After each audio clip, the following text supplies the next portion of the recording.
Residents of Care, or if you're visiting Care today, take a moment to have a look around, because last night, by stealth and under cover of darkness and COVID compliantly, the daughters of Dún Iascaigh, a group of local women, dressed in Cumann uniforms and other costumes of the period, have erected 27 plaques at key locations around the town. For more on this now, I'm joined by Annette Condon. Annette, good morning to you. Good morning, Fran. Thank you for having me. Oh, you're very welcome indeed. This is such a unique idea. Will you tell us what happened last evening, Annette? Well, we secretly, as you said, erected plaques at key locations around the town to acknowledge the contribution women have made to care and the surrounding community over the centuries. And so I guess, Fran, what we were hoping to achieve is we wanted to celebrate local women. We wanted to generate a bit of fun in the community. God knows we all need it. Mm-hmm. And we also wanted to provide a new walking loop in the town for those within the 5-kilometre limit. But for those outside the limit, and also for people living abroad, perhaps emigrants from Care or from Tipperary, or people generally interested in history, a virtual map is available which shows all the stops, shows pictures, provides a bit of background on each plaque, and in some cases audio is available to listen to. So we hope people who cannot come to Care will join us virtually on this tour. And how can they do that? What is the platform there? We're on Twitter at iascaigh.com, but also the link is available on the Care Social and Historical Society page. So it's like a Google Maps platform, Fran. So you just literally click on it and you can virtually go on the tour. Very good indeed. Will you tell us about some of the women that are being celebrated, Annette? It's a pretty diverse range of women, ranging from the first female councillor in County Tipperary, who was actually my grandaunt, it was remarkable. She was elected just 2 years after women were granted the right to vote. But we've got a completely diverse range. We've got a rebel nun who stood up to the Reverend Mother and complained her to the bishop. We have a socialist, a wartime nurse who actually served during both world wars. We have a war victim, a suffragette. We also have a plaque up to a single mother who defied convention and raised her 2 children, which would have been very unusual at the time. We have an actress, an artist. We have the First Lady of Care, who was the Bancara of the chieftain in the 3rd century. And we also, importantly, acknowledge the work of ordinary mothers who struggled to bring up their children. We have a plaque up to one lady who lived in a small 2-bedroomed house with her 14 children, her husband, 2 lodgers and a boarder. Wow. So pretty remarkable.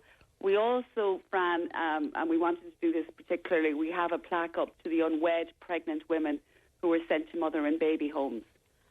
We also remember the women who participated in the Land League, Cumann and the anti-conscription movement. So a very broad range of women right across the board. Incredible cross-section altogether. And I guess a lot of the names of these women wouldn't be known, Annette. No, I grew up in Care. My family has lived in Care for generations. Certainly I would have been familiar with some of the women, and I would have heard stories about them recounted, by my parents. But some of the women, even though I grew up in Care, I had not heard of. So, for example, there was a lady who lived in the Mall who became connected to the royal family, but she was also a suffragette. I had no idea of this woman's existence. So, I think we all learned as well through the experience. And these women, they were no longer just names on a page. They became living, breathing women. So hopefully, we wanted to breathe life into these women again.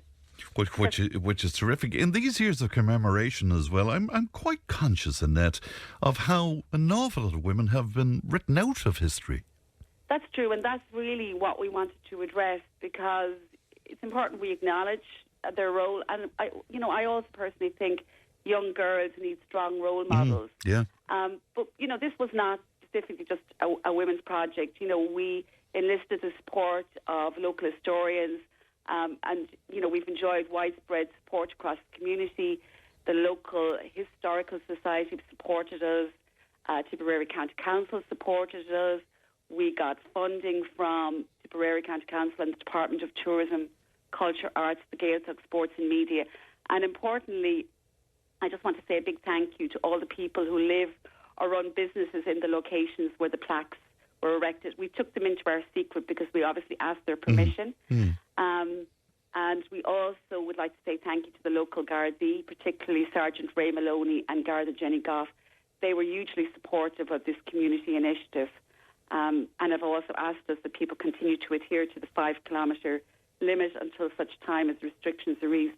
So we wanted to do this in a respectful way that honours the women, but that was also COVID compliant. But I presume, Annette, these plaques are there for the long term now, are they? Well, the map will be there as as a long-term legacy of the project, the online map. We also have physical maps located around the town.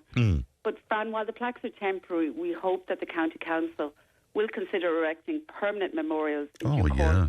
Because I think apart from encouraging healthy exercise, post-COVID, we need to renew tourism, and we think this could provide a new attraction in the town for local people and tourists alike. And indeed, it's an idea that could easily be replicated by other towns around the country and certainly around Tipperary. I think we have all these forgotten heroes, both women and men, and it's important that we remember them. Absolutely. 24 plaques. I guess you had to leave some out. That would be the nature of things. I mean, what criteria did you use in the end, Annette? So we created a longer list. The list was really based on a book that was published 2 years ago, Daughters of Dún Iascaigh. Brilliant book. So, I was part of it, so it was really a lovely project to be involved in. So we focused on women within the boundaries of the town. I'm sure there's lots more. I'm sure people will come forward and say, love if you include my great-grandmother or my grandmother. We also remembered the women of care who used to go up to Scarew Wood, which is above the town, to gather sticks and bits of timber to light fires, and who were, in some cases, prosecuted and threatened with imprisonment by, the local landlord. So we tried to remember as broad and as diverse a range of women as possible. But no doubt there are other women that, we would love to add to in due course. Of course. Tell me about the experience last night finally then, because I saw some of the photographs and it looked almost ghostly in its own way, because of course you were all in costume. We all dressed in costume, just to create a bit of fun and to remember the women who fought for our right to vote. So, the Care Town was pretty much deserted, and so it did feel almost like a ghostly experience. So we operated in individual bubbles, erecting the plaques.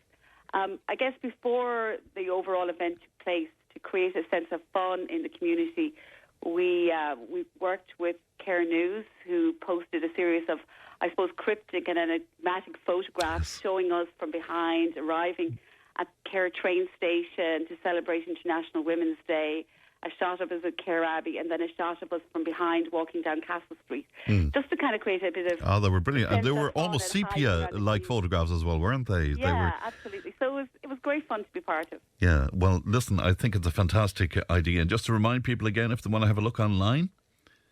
Have a look online. If you're on Twitter, follow us at Iascaigh as part of the Irish name of the town, or go to the Care History and Society Facebook page. All right, well done to everybody involved. Annette, thank you so much for talking to us today. Thank you, bye-bye to you now. It's Annette Condon speaking to us there about that wonderful initiative indeed. 24 plaques at key locations around the lovely town of Care, and the Daughters of Dún Iascaigh there doing wonders.